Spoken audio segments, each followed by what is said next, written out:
ശബരിമല തിരിച്ചടി ഉണ്ടാക്കിയെന്ന് സമ്മതിച്ച CPM. ശബരിമല വിഷയത്തിൽ UDFും BJPയും നടത്തിയ കള്ള പ്രചാരവേല ജനങ്ങളെ തെറ്റിദ്ധരിപ്പിച്ചുവെന്ന് MV ഗോവിന്ദൻ പറഞ്ഞു. എന്നാൽ തെരഞ്ഞെടുപ്പിൽ അവർ ഉദ്ദേശിച്ച പോലെ ആ പരിശ്രമം വിജയിച്ചില്ല.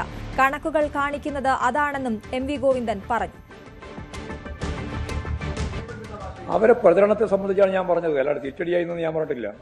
അവരുടെ പ്രചരണം പല മേഖലയിലും അവർ ശക്തിയായി ഉപയോഗിച്ചിട്ടുണ്ട്. അതാണ് ഞാൻ പറഞ്ഞത്. അത് വിട്ടേ അതിൻ്റെ കാര്യമില്ല. രാഷ്ട്രീയ പ്രചരണത്തിന് വേണ്ടി ഉപയോഗിച്ചിട്ടുണ്ട്. മതപരമായ കാഴ്ചപ്പാട്, വിശ്വാസം ഒക്കെ രാഷ്ട്രീയമായ ആയുധമാക്കാൻ അവർ ശ്രമിച്ചിട്ടുണ്ട്. അത് വർഗീയതയാണ്. അതാണ് ഞാൻ പറഞ്ഞത്. അതിനാണ് വർഗീയത എന്ന് പറയാം.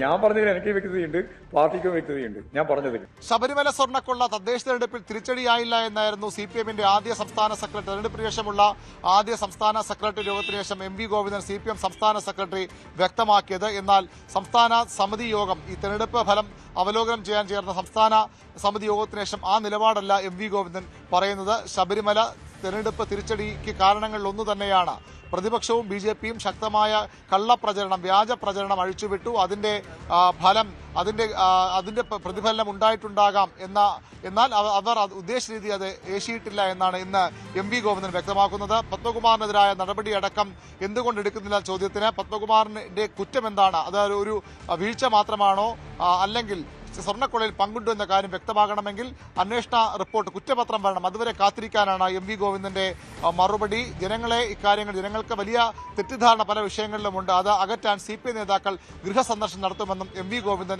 വ്യക്തമാക്കുന്നു. നേരത്തെ ശബരിമല സ്ത്രീ പ്രവേശന ശേഷവും സമാനമായി തെരഞ്ഞെടുപ്പിൽ തിരിച്ചടി ഉണ്ടാകുമ്പോൾ ഇടത് നേതാക്കൾ, CPM നേതാക്കൾ ഗൃഹസന്ദർശനം നടത്തിയിരുന്നു. അതേ മാതൃകയാണ് ഇവിടെയും CPM സ്വീകരിക്കാൻ പോകുന്നത്.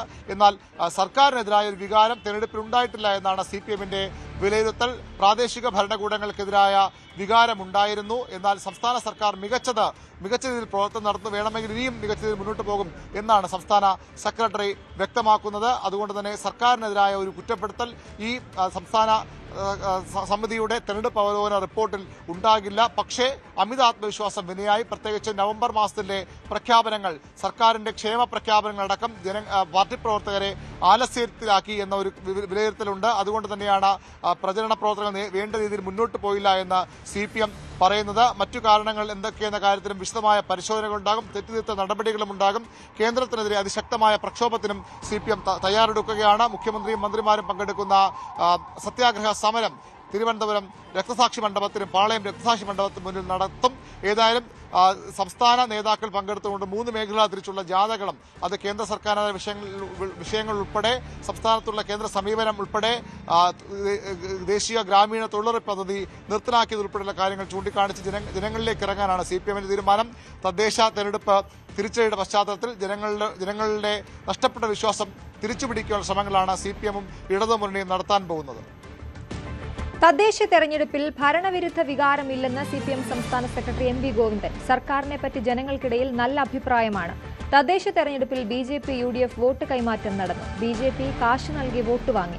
60 നിയോജക മണ്ഡലങ്ങളിൽ LDFന് വ്യക്തമായ ലീഡുണ്ട്. മികച്ച ഭൂരിപക്ഷത്തോടെ LDF തിരിച്ചുവരുമെന്നും MV ഗോവിന്ദൻ പറഞ്ഞു. കേരളത്തിലുണ്ടായ ഈ അപ്രതീക്ഷിതമായ പരാജയം ശരിയായ ദിശാബോധത്തോടെ വിലയിരുത്തി അടുത്ത അസംബ്ലി തെരഞ്ഞെടുപ്പിൽ നല്ല മുന്നേറ്റം സൃഷ്ടിക്കാൻ സാധിക്കണം എന്നാണ് പാർട്ടി പൊതുവെ തീരുമാനിച്ചത്. 17,35,175 വോട്ടിൻ്റെ വർധനവാണ് ഉണ്ടായത്. UDFും BJPയും അവരുടെ വോട്ട് ലോക്സഭാ തെരഞ്ഞെടുപ്പിനെ അപേക്ഷിച്ച് കുറയുകയാണ് ചെയ്തിട്ടുള്ളത്. ഇപ്രാവശ്യത്തെ തെരഞ്ഞെടുപ്പിൽ അസംബ്ലി നിയോജക മണ്ഡലങ്ങൾ കണക്കാക്കിയാൽ ഏതാണ്ട് 60 നിയോജക മണ്ഡലങ്ങളിൽ LDFന് കൃത്യമായ ലീഡ് ഉണ്ട്. നേരിയ വോട്ടിൻ്റെ വ്യത്യാസത്തിൽ പിറകിൽ പോയ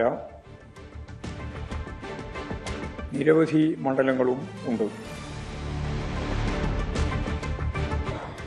അപ്പോൾ അവ പലതും പ്രാദേശിക പ്രശ്നങ്ങളുടെയും പ്രതിപക്ഷ രാഷ്ട്രീയ പാർട്ടികൾ നടത്തിയ കള്ള പ്രചാരവേലയുടെയും വർഗീയ ഇടപെടലുകളുടെയും മാധ്യമ ശൃംഖലകൾ നടത്തിയ ഇടതുപക്ഷ വിരുദ്ധ പ്രചാരണത്തിൻ്റെയും എല്ലാം ഭാഗമായി പിന്നിൽ പോയിട്ടുള്ളതാണ്. അത്തരം മണ്ഡലങ്ങളെല്ലാം ശരിയായ രാഷ്ട്രീയ പ്രചാരണം നടത്തി സംഘടനാ പ്രവർത്തനത്തിലൂടെ തിരിച്ചുപിടിക്കാൻ പറ്റും എന്ന് തന്നെയാണ് പാർട്ടി വിശ്വസിക്കുന്നത്. സർക്കാരിനെ സംബന്ധിച്ചുള്ള മികച്ച അഭിപ്രായമാണ് നിലനിൽക്കുന്നത്.